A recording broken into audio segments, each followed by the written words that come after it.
देश को शर्मिंदा, और देश को शर्मिंदा करने के प्रयास में ये खुद परत दर परत नंगे होते जा रहे हैं। किसी ने नहीं सोचा था, ना राष्ट्रपिता महात्मा गांधी जी ने सोचा होगा, ना भगत सिंह जी ने सोचा होगा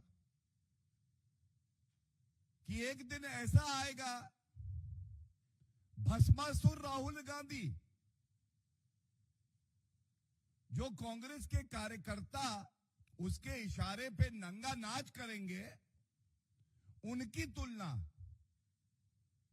हमारे महात्मा गांधी जी से करेंगे, भगत सिंह जी से करेंगे।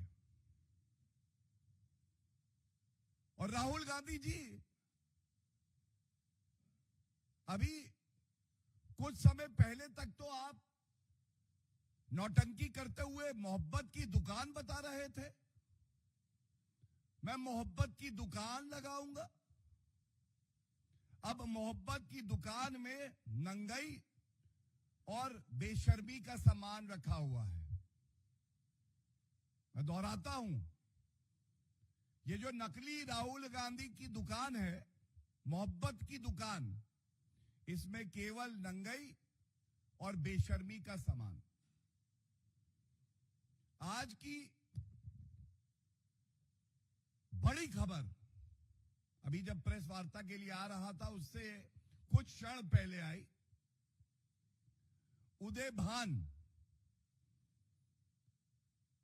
कांग्रेस पार्टी का जो यूथ विंग है उसका अध्यक्ष,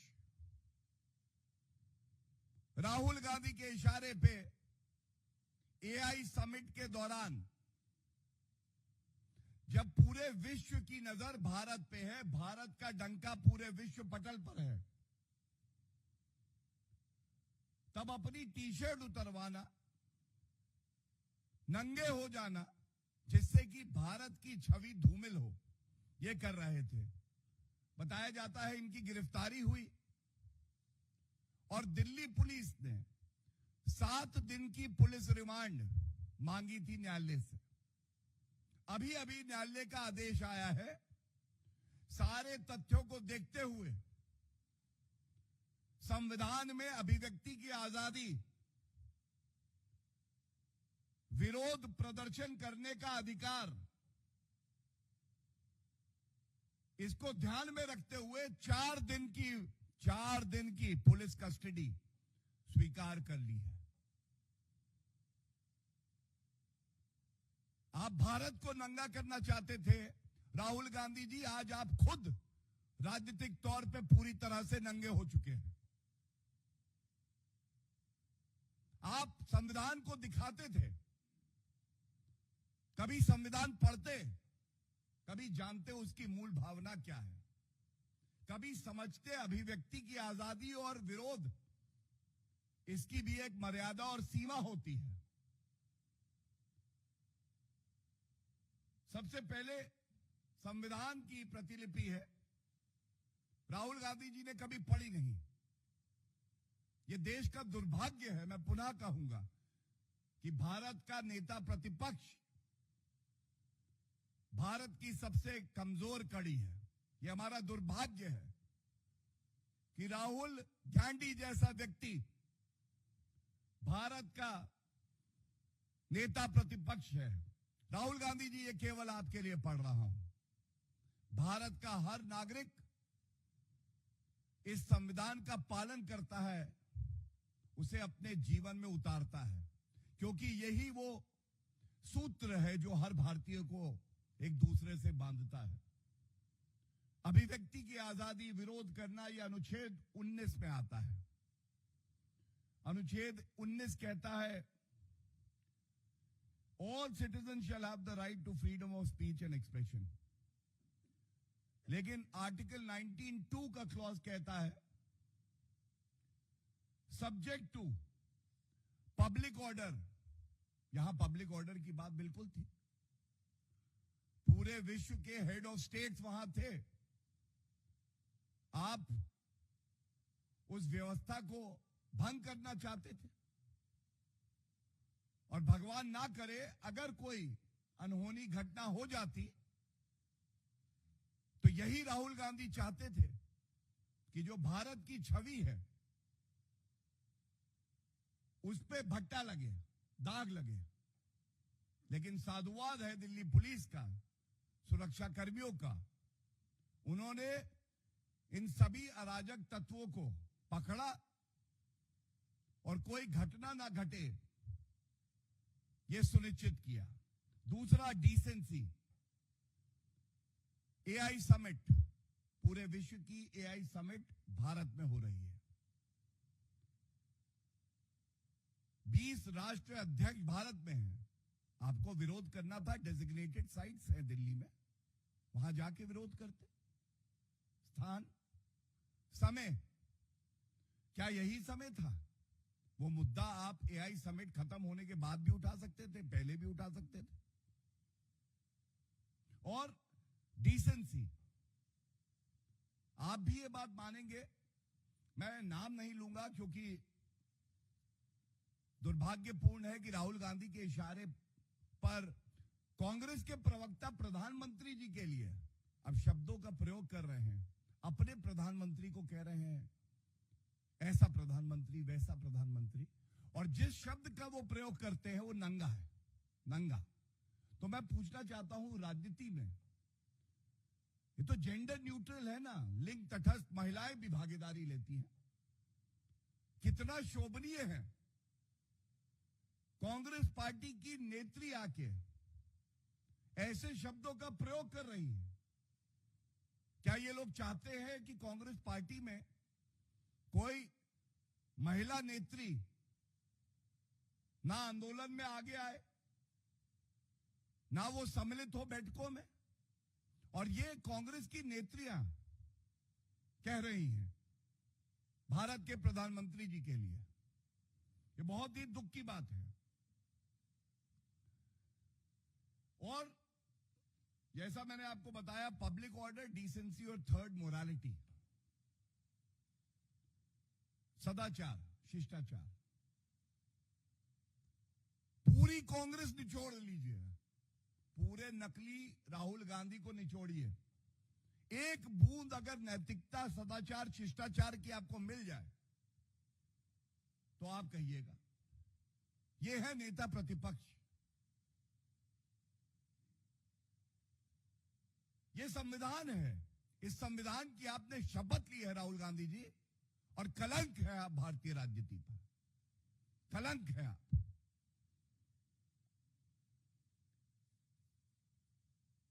देखिए, राहुल गांधी नकारात्मक राजनीति करते करते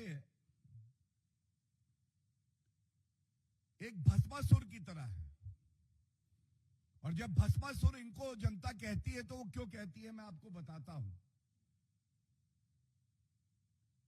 सबसे पहले इन्होंने कांग्रेस पार्टी को पूरी तरह से नष्ट कर दिया। जो कई दशकों तक मेहनत करके कांग्रेस के लीडर ने कांग्रेस पार्टी को खड़ा किया था, इस भस्मासुर ने सुनिश्चित किया केवल वो राजनीतिक वृक्ष नष्ट ना हो, उसकी जड़ें भी मैं खत्म कर दूंगा। भस्मासुर राहुल गांधी, केवल वही ये कर सकते थे। इसके बाद इंडी अलायंस, जिसको जनता घमंडिया कहती है, उसका हिस्सा कांग्रेस पार्टी बनती है। और इन्होंने सुनिश्चित किया महाराष्ट्र में उद्धव ठाकरे की पार्टी, वहां पे शरद पवार की पार्टी, दिल्ली में गठबंधन के अरविंद केजरीवाल को निपटाया, लोकसभा में सारी सीटें हारे। फिर बिहार गए, तेजस्वी को पकड़ा, पूरी तरह से नष्ट कर दिया आरजेडी को। अब समाजवादी पार्टी की तरफ नजर घुमाई है, उसको नष्ट करना है। तो कल मैं देख रहा था, उत्तर प्रदेश में विपक्ष में है, लेकिन अखिलेश यादव जी ने भी कन्नी काटी। उन्होंने कहा ये जो अराजकता, जो नंगई की राजनीति राहुल गांधी कर रहे हैं, ये अशोभनीय है। कन्नी काटी। क्योंकि भस्मासुर राहुल गांधी जहां जाएंगे, कांग्रेस को तो नष्ट कर चुके हैं, जो उस पार्टी का भी नष्ट होना सुनिश्चित करेंगे। और हम सब जानते हैं किस तरह से वरिष्ठ नेत्री कांग्रेस पार्टी की मार्गरेट एल्वा जी ने कल एक बयान दिया और कहा कि कांग्रेस पार्टी ये वो कांग्रेस पार्टी नहीं है जहां हमने सदियों मेहनत करी है। इस तरह का प्रदर्शन नहीं होना चाहिए था। अब आज देखिए, जैसे कंफ्यूज्ड नकली गांधी, वैसे कंफ्यूज कांग्रेस। एक बयान आता है प्रियंक खड़गे का।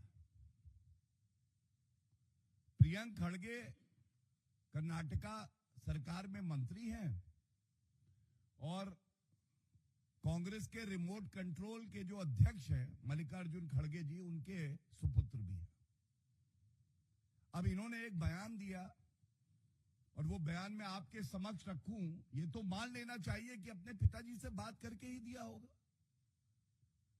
तो रिमोट कंट्रोल वाले अध्यक्ष भी कह रहे हैं क्या नंगाई कर रहे हैं राहुल गांधी, और उन्होंने कराई है जो, तो बयान बेटे से दिलवाया। अपनी तो मजबूरी रही होगी, क्या बोलेंगे। बेटे ने कहा, whatever happened yesterday, I'm not sure that it was in the right spirit. But if the government of India or the BJP is so embarrassed, they should have been embarrassed when a university and a few other companies projected Chinese products as their own. This has two parts to it. पहला, जो प्रदर्शन हुआ वो सही नहीं है, Margaret Alva जी कह रही हैं, प्रियंक खड़गे कह रहे हैं, अखिलेश यादव कह रहे हैं, आरजेडी के भी नेता कह रहे हैं। दूसरा पार्ट जो ये कह रहे हैं, मैं एक ही लाइन में उसे एक वाक्य में कहूंगा, इतनी बड़ी एआई समिट जिसमें गुणवत्ता पे आंकें तो तमाम उपलब्धियां हैं, अगर किसी संस्था ने गलत किया उसको उजागर करना और उपलब्धियों को दबाना, यह अपने आप में दिखाता है कि ये जो राजनीतिक नंगाई करी, इसके पीछे राहुल गांधी की मंशा ठीक नहीं है।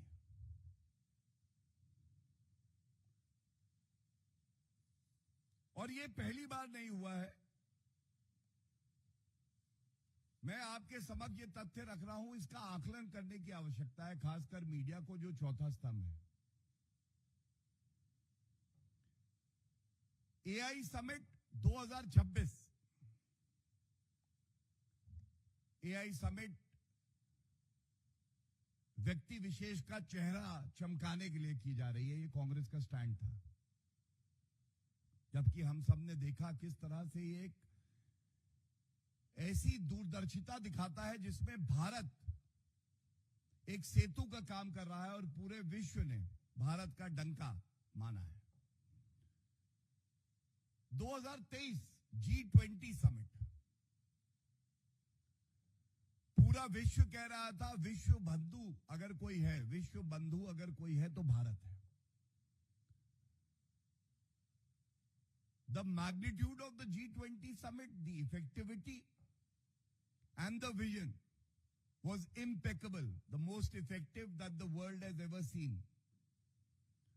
कांग्रेस पार्टी ने इस समिट के दौरान भी ऐसे वक्तव्य दिए, राहुल गांधी ने दिए, जो कि किसी भी पार्टी को शोभा नहीं देता है। इसका मतलब जब जब भारत की जनता गर्व महसूस करेगी, उस वक्त अगर कोई छाती पीटेगा तो वो कांग्रेस पार्टी है। तीसरा, कोविड की महामारी आई, विकसित देशों ने घुटने टेक दिए। भारत में आदरणीय प्रधानमंत्री श्री नरेंद्र मोदी जी के नेतृत्व में सुनिश्चित हुआ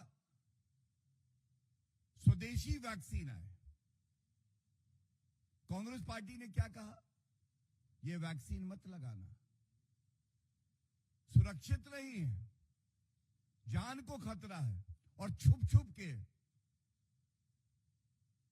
श्रीमती सोनिया गांधी जी और राहुल गांधी ने वही वैक्सीन लगाई।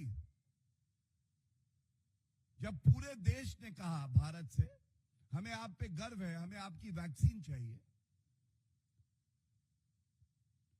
तो एक दुष्प्रचार किसने किया? कांग्रेस पार्टी ने किया। तीसरा उदाहरण।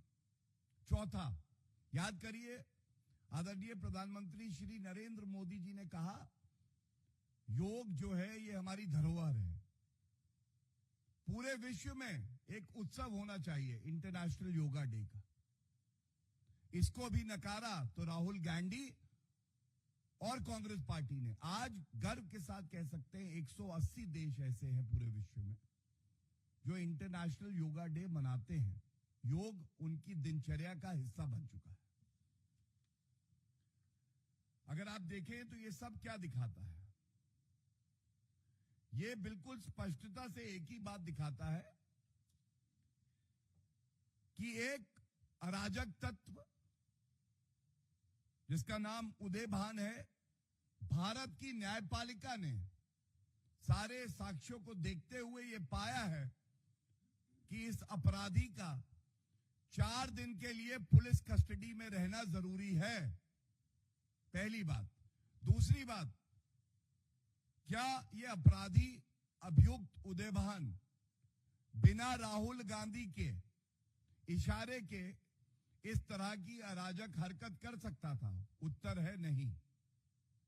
राहुल गांधी ही वो मास्टरमाइंड है, या कहें सुपर मास्टरमाइंड है, जो इस तरह की अराजक घटनाओं को अंजाम देता है। तीसरा, हम ये मांग करते हैं राहुल गांधी और मल्लिकार्जुन खड़गे जी को पूरे देश से माफी मांगनी चाहिए। और साथ में, अगर राहुल गांधी को भारत के नागरिकों से, भारत के संविधान में आस्था नहीं है, भारत के लोकतंत्र में विश्वास नहीं है, तो उनको भारत में राजनीति करने का भी कोई हक नहीं है। उनको बतौर सांसद इस्तीफा दे देना चाहिए, क्योंकि आज लंपट और कोई गुंडे मवाली और राहुल गांधी में ज्यादा फर्क नहीं बचा है। और पूरे विश्वास से मैं एक बात जरूर कह सकता हूं, नकली गांधी ये जरूर सोचते होंगे कि वो कानून से ऊपर हैं, लेकिन कानून के हाथ लंबे भी हैं और बहुत जल्द हर उस व्यक्ति के गिरेबान तक पहुंचेंगे जिसने भारत को बदनाम करने का प्रयास किया है, चाहे वो कोई भी हो। और वो दिन जल्दी आएगा, अब जब उदय भान जैसे लंपट अभियुक्त पुलिस हिरासत में होंगे तो वो सच्चाई उगलेंगे भी, और जो नाम वो लेंगे हमें भी इंतजार रहेगा वो तार कहां से जुड़ते हैं, सार्वजनिक होगा और देश जानेगा। बहुत बहुत धन्यवाद।